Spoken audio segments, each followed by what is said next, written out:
अंदर प्रकाशित नहीं होता तब तक है, क्योंकि आसक्ति राग हमारा शरीर में और भोगों में है, परमानंद का अनुभव है नहीं।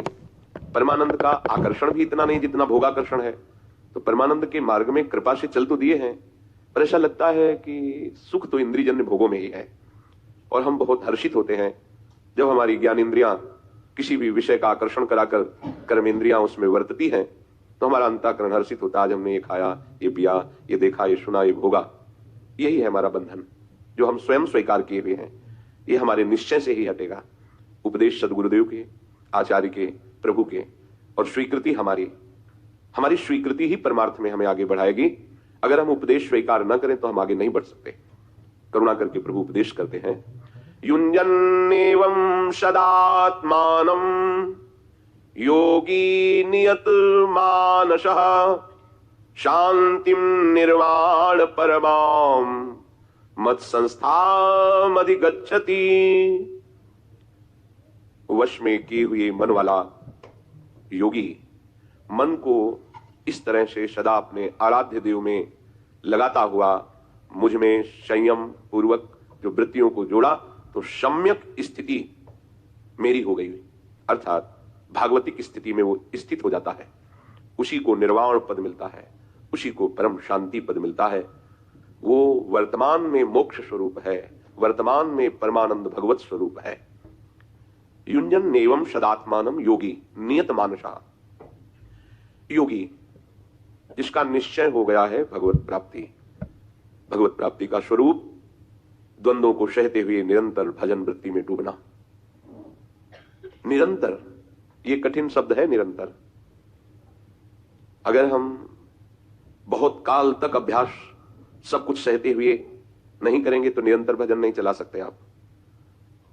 और यदि बहुत काल तक आप ऐसा अभ्यास कर ले गए, दीर्घ काल निरंतर सत्कार सेवितो दृढ़ भूमि, तो आपके हृदय की भूमिका ऐसी दृढ़ हो जाएगी कि आपको भजन करना नहीं पड़ेगा। केवल भजन का आप स्वाद लीजिए, भजन चल रहा है, कैसा आनंद होता है।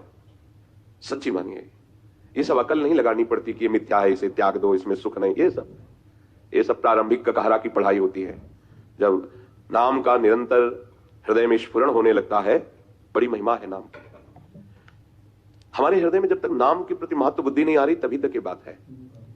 वज्रम पाप मही भृताम भगवतोद्रेकस्य सिद्धौषधम मिथ्या ज्ञान निशा विशाल तमस तिग्मांस बिंबोदय क्रूर क्लेश महीरुहा मुरुतर ज्वाला जटा लहसिकी द्वारम निर्वृत्ति सद्यम नो विजयते कृष्णेति वर्णद्वयम्।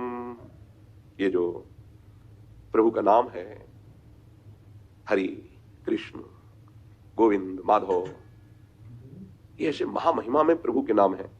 फिर अपना ये राधा नाम तो ये स्वयं हरि जपते हैं, इसकी महिमा का क्या वर्णन करें। वज्रम पाप मही भृताम।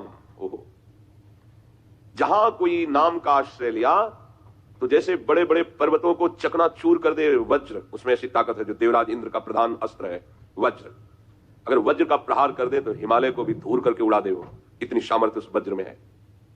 वज्रम पाप मही भृताम, बड़े बड़े जैसे पर्वतों को वज्र चूर चूर कर देता है, ऐसे ही भगवान नाम अनंत जन्मों के पापों को भस्म कर देता है।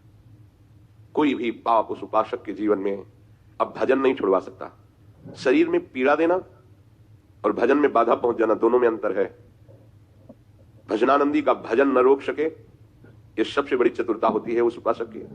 शरीर में आए हुए प्रारब्ध का इतना प्रभाव तुम मत स्वीकार करना कि तुम्हारा परमार्थ बाधित हो जाए, भजन रुक जाए। यह सामर्थ्य भजन से ही मिलती है। किसी भी पाप के प्रायश्चित के लिए और कुछ करने की जरूरत नहीं है। एकमात्र हमारे आराध्य देव का नाम जो हमें गुरुदेव ने दिया है, बस उसका सतत स्मरण। वज्रम पाप मही भृताम, बड़े बड़े पर्वतों जैसा भी पाप हो तो ये नाम उसे वज्र की तरह धूल धूसरित कर देगा, चूर चूर कर देगा। भगवत द्रोद्रेकस्य सिद्धौषधम, ये संसार रोग के लिए सिद्ध औषधि है। भव रोग की सिद्ध औषधि है नाम। सर्व पापों का नाश करने में समर्थ है नाम, और भव रोग का निवारण करने के लिए सिद्ध औषधि, दूसरी औषधि की जरूरत नहीं। सिद्ध औषधम, हमारी जिह्वा में यदि नाम चल रहा है, अब हमें भवरोग की चिंता नहीं है।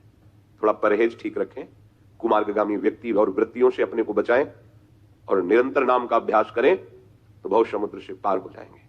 पार क्या होना है? भव समुद्र ही सूख जाएगा। नाम लेत भव सिंधु सुखाही, करहु विचार सुजन मन माही। न नौका की जरूरत है, न तैरने की जरूरत है, नाम पुकारो कि भव समुद्र ही सूख जाएगा। मिथ्या ज्ञान निशा विशाल तमसस तिग्मांसु बिंबोदया। ये अज्ञान रूपी